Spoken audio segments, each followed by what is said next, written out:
G'day and welcome to this video on the special angles of the unit circle using triangles. This one will be a very short video.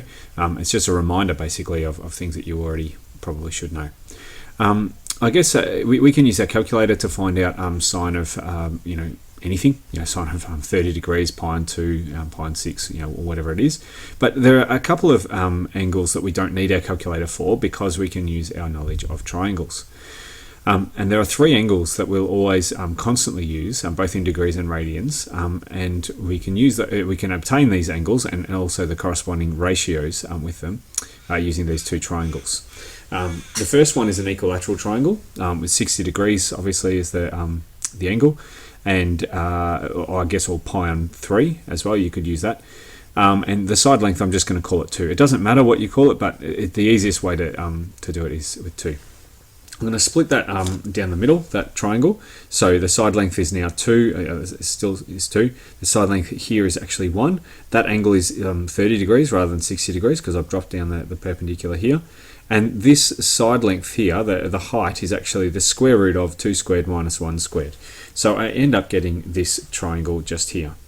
Okay, that's the first triangle that I'm going to use.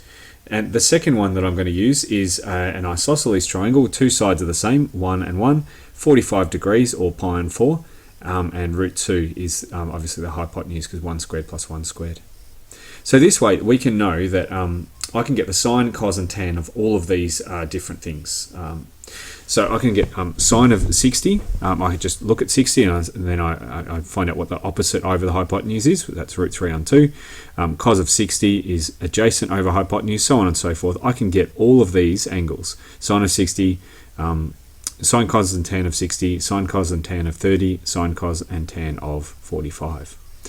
Now, the other thing that you need to remember is that 60 degrees is actually just pi and 3, 30 degrees is pi and 6, and 45 degrees is pi and 4. Often we don't have the radian sign, but that's what it is.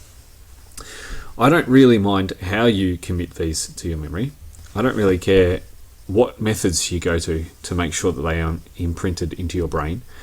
But if you know these ones off by heart, and if you're able to use them, if you're able to recall them very quickly, all of a sudden chapter 3 becomes a little bit easier for you because you don't spend a lot of time drawing out these triangles or making silly mistakes.